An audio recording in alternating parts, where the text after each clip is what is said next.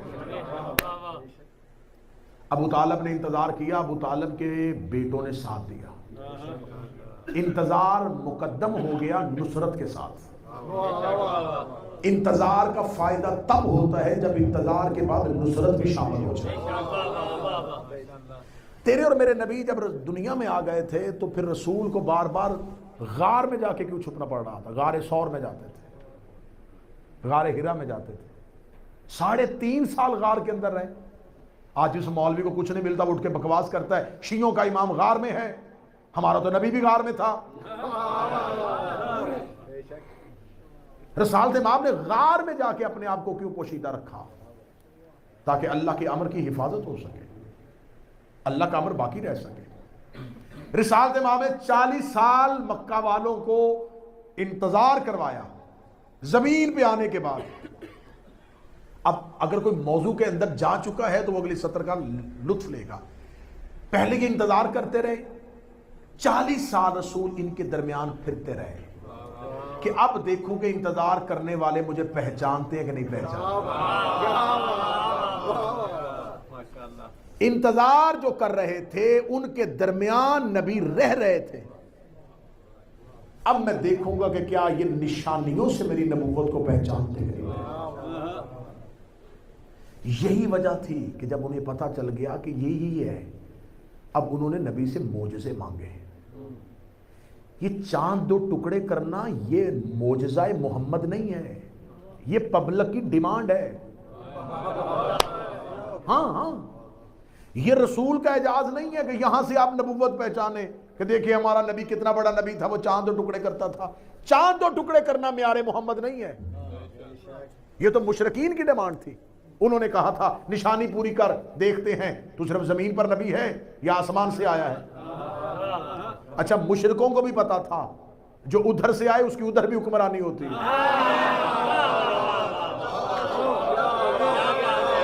مکہ کے مشرکین کو پتا تھا, مکہ کے مشرکین کو پتا تھا کہ اگر یہ ادھر سے آیا ہے تو ابھی دیکھ لیتے یہ چاند 2 ٹکڑے کرے. مجھے کسی کتاب سے اگلے 3 دن میں ثابت کر کے بتاؤ کہ رسول نے زمین پہ کھڑے ہو کے چاند کو کہا ہو کہ 2 ٹکڑے ہو. مشرکوں نے کہا تھا چاند 2 ٹکڑے کر, نبی نے چاند کو نہیں کہا. نبی نے صرف چاند کو دیکھا, چاند کو پتا چل گیا, اترنا نہیں ٹوٹنا ہے. مجھے کسی کتاب سے ثابت کرو کہ نبی نے ہاتھ پہ پتھر رکھے انہیں کہا ہو کہ بولو. نبی نے صرف ہاتھ میں رکھے, انہیں پتا چل گیا کہ اب کیا کرنا ہے. رسالت امام نے 40 سال ان کے درمیان زندگی گزاری. انتظار کرنے والے نہ پہچان سکے، لیکن جنہوں نے پہچاننا تھا انہوں نے آنے سے پہلے بھی پہچانا، اترنے کے بعد بھی پہچانا۔ مکہ میں رسول ہیں اور شیراز میں بیٹھا ہے سلمان، وہاں سے کہہ رہا ہے کہ کوئی مکے میں آ گیا ہے۔ بنی غفار میں بیٹھا ہوا جندب بن جنادہ جسے ابو ذر کہتے ہیں، وہ گھر سے نکل آیا کہ کوئی مکے میں آ گیا ہے۔ یہ کون تھے؟ یہ منتظرین تھے۔ انتظار کرنے والے جہاں جہاں ہوتے ہیں، جب منتظر مکے میں آ جاتا ہے وہ خود ہی وہاں چلے جاتے ہیں۔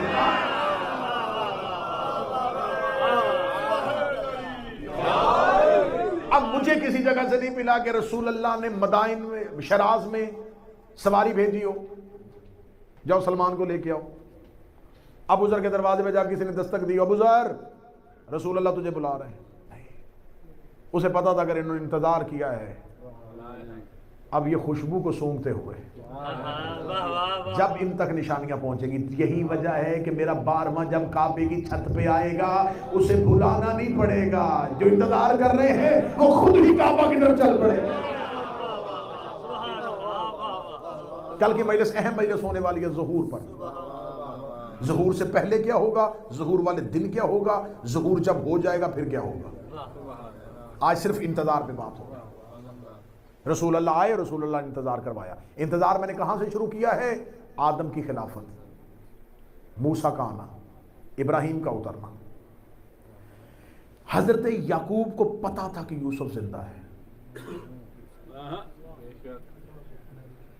پھر بھی انتظار میں روتے رہے۔ حجت کے انتظار میں رونا نبیوں کی سنت ہے۔ کتنا روئے، آنکھیں سفید کر دیں۔ رسول اللہ نے انتظار کروایا، انتظار پہ بات ہو رہی ہے، صرف انتظار پہ بات ہو رہی ہے۔ رسول اللہ نے انتظار کروایا، رسول اللہ کے بعد 13 رجب کو علی کعبہ میں آئے، 3 دن اس علی نے محمد سے انتظار کروایا۔ 13 رجب کو آئے، 3 دن تک رسول انتظار کرتے رہے۔ 16 رجب کو علی کو ہاتھوں پہ لیا، امیر المومنین آ گئے، اور پھر امیر المومنین کی ولایت کے اعلان کے لیے رسول نے پھر امت سے انتظار کروایا۔ پھر خم غدیر میں علی کی ولایت کا اعلان کیا۔ پھر مولا امیر المومنین نے اپنی ولایت کا اعلان ہونے کے بعد اپنی زمینی حکومت کے لیے اپنے ماننے والوں سے 25 سال انتظار کروایا۔ ایک ایک امام کی ہسٹری پڑھتے چلے جائیں گے تو آپ کو ہر امام کی زندگی میں انتظار نظر آئے گا۔ انتظار کس لیے ہے؟ تاکہ اس انتظار کی چھاننی میں ڈال کے باریک چھان کر کے دیکھیں صحیح کہ مخلصین کون ہیں۔ کیونکہ عربی زبان کی کہاوت ہے، یہ کوئی حدیث نہیں ہے، کوئی فرمان نہیں ہے، عربی زبان کی یہ کہاوت ہے، الانتظار اشد من القتل، انتظار قتل سے زیادہ خطرناک ہوتا ہے۔ کسی کا انتظار کرنا بہت بڑا کرم ہے۔ اب شیعہ انتظار تو کر رہے ہیں، لیکن اب یہ کیسے پتا چلے گا یہ انتظار مثبت ہے کہ منفی؟ اس انتظار کی وہی کیفیت ہے یا نہیں ہے؟ اس کے لیے میں ایک مثال دوں گا تاکہ بچوں کو بات زیادہ آسان ہو جائے۔ موضوع سے بور تو نہیں ہو رہے آپ؟ میں اپنی ہی مثال دے دیتا ہوں کہ میں ڈاکٹر صاحب سے کہوں گا ڈاکٹر صاحب میں آپ کی مجالس پڑھنے کے لیے بریڈ فورڈ آؤں گا اور میں مانچسٹر ایئرپورٹ پہ اتروں گا تو آپ مجھے لینے کے لیے آ جائیں۔ اب ان کو بھی میں نے بتا دیا کہ میں آ رہا ہوں، یہ بھی انتظار میں تھے۔ میں شاہ جی کی دوسری مثال دے دیتا ہوں، شاہ صاحب کو بھی میں نے بتا دیا کہ میں آ رہا ہوں، یہ بھی انتظار میں تھے۔ لیکن شاہ صاحب جس دن میری فلائٹ تھی اس دن اس رات کو یہ سو گئے۔ میں ایئرپورٹ پہ اترا، میں نے دیکھا کہ نہیں ہے، میں نے انہیں فون ملایا کہ آپ آئے نہیں، انہوں نے کہا جی میں انتظار کرتے کرتے سو گیا تھا، مجھے پتا تھا کہ آپ نے آ ہی جانا ہے،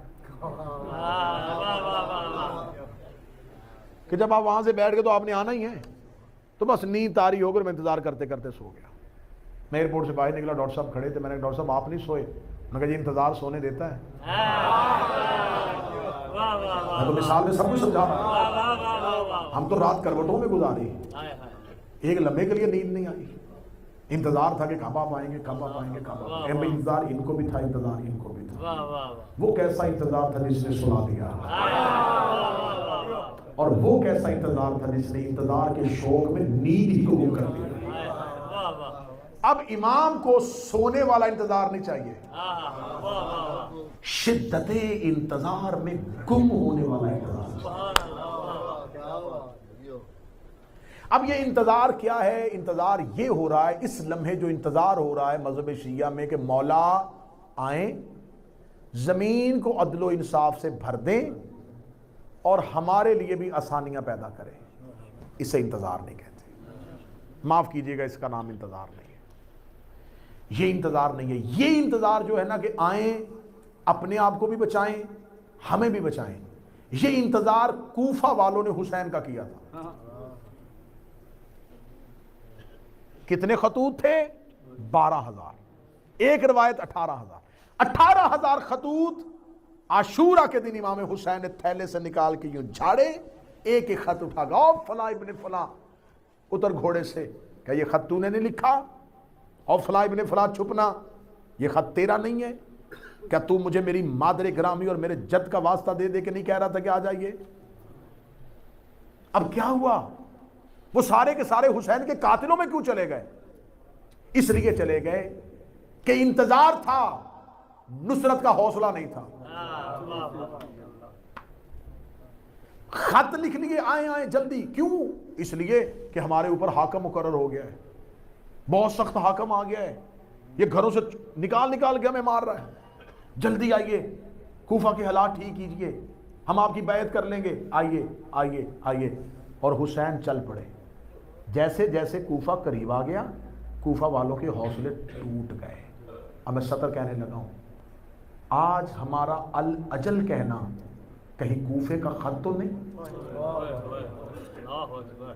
آ جائیے آ جائیے آ جائیے آ جائیے، تیاری۔ نصرت کے لیے کیا ہے؟ رستہ کیا ہموار کیا ہے؟ کتنے لوگوں تک پیغام امام پہنچایا ہے؟ امام کو پہچانو گے کیسے؟ امام کی شکل کیسی ہے؟ شباہت کیا ہے؟ کیا چیزیں ہیں؟ کچھ بھی نہیں۔ شیعوں نے امام کے آنے کو ایک معجزے سے تعبیر کیا ہے، ایک معجزہ ہوگا، وہ زمین پہ آئیں گے، زمین دھنس جائے گی، مشرق و مغرب سے پتہ چل جائے گا اور ہم بھی اٹھ کے گھروں سے نکل آئیں گے۔ خدا کی قسم اس بندے کے کان تک آواز ہی نہیں پہنچے گی کہ وہ آ گئے ہیں۔ ایک شخص، ایک نوجوان تھا، استاد انصاریان نے اپنی کتاب میں لکھا کہ وہ ہر شب بدھ مسجد جمکران چلتا تھا، جہاں جہاں اسے پتا تھا نا کہ امام یہاں پہ آتے ہیں، مسجد سہلہ میں آتے ہیں، مسجد جمکران میں آتے ہیں، نجف میں جاتے ہیں، وہ ان جگہوں پہ جا کے راتیں گزارتا تھا۔ 40 راتیں مکمل کر لی۔ استاد انصاریان کہتے ہیں کہ میں تہران کی مرکزی مسجد میں خطبہ دے رہا تھا، میں خطبہ دیا تو ایک نوجوان کو میں نے مسلسل روتے ہوئے دیکھا۔ میں نے تقریر تمام کر کے اسے بلایا، اسے بلا کے کہا تو کیوں رو رہا ہے؟ تو اس کی آنکھوں سے اشک جاری تھے۔ اسے کہا 40 دن میں ہفتے کا ہر دن کسی ایک جگہ پہ جاتا تھا، جہاں میں نے کتابوں میں پڑھا تھا کہ یہاں امام آئیں گے، یہاں امام آئیں گے، یہاں امام۔ ایک مقام پہ میری امام سے ملاقات ہو گئی، میں وہاں گیا اور میں نے دروازے سے کسی شخص کو آتے ہوئے دیکھا، وہ میرے پاس آیا اور میں بیٹھا ہوا تسبیح پڑھ رہا تھا، میرے ہاتھ اٹھایا اور کہا اٹھ۔ میں نے سر اٹھا کے آپ کون ہیں؟ میں جس سے ملنا چاہتا تھا، میں تیرا امام۔ کہتا میں کانپتا ہوا اٹھا، مولا آپ ہیں؟ مولا میں آپ کو بہت ڈھونڈ رہا تھا۔ امام نے کہا اٹھ، چلا تیرے گھر چلے۔ وہ کہتا استاد میں امام کو لے کے آ رہا تھا، یا آدھے رستے کے بعد خیال آیا گھر میں فلاں چیز بھی ایسی پڑی ہے جو امام کے سامنے نہیں کرنی، فلاں چیز بھی ایسی ہے جس کو امام دیکھیں گے ناراض ہو جائیں گے۔ میرا دل دھڑکنا شروع ہو گیا۔ جیسے ہی میرا دروازہ آیا میں نے امام کے سامنے ہاتھ جوڑ کے کہا مولا ایک لمحہ رکیں گے، میں ابھی ہو گیا ہے۔ میں جلدی سے بھاگ کے اندر گیا اور میں نے وہ تمام چیزیں پیچھے کی جن سے مولا ناراض ہو سکتے تھے۔ جب میں باہر آیا تو میں نے دیکھا کہ امام میری گلی کا موڑ موڑ رہے ہیں۔ میں امام کے پیچھے دوڑا اور امام کی آنکھوں میں آنسو تھے، اور امام نے رو کے کہا میرے اللہ گواہ رہنا میں کتنی بار تیری مخلوق کے دروازے سے خالی واپس آیا. کتنے لوگ ہیں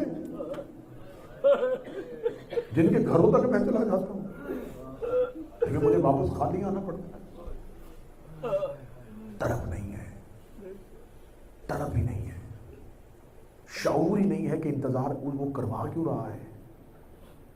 خدا کی قسم میں ممبر سے کہہ رہا ہوں کہ شیعہ مذہب نے اپنے آئمہ سے نہ بصیرت لی, نہ اپنے آئمہ سے وہ نور لیا, صرف اور صرف ان کو ماننے کا ایک ہی فیض اور وسیلہ قرار دیا کہ یہ قیامت والے دن ہماری شفاعت کروا دیں.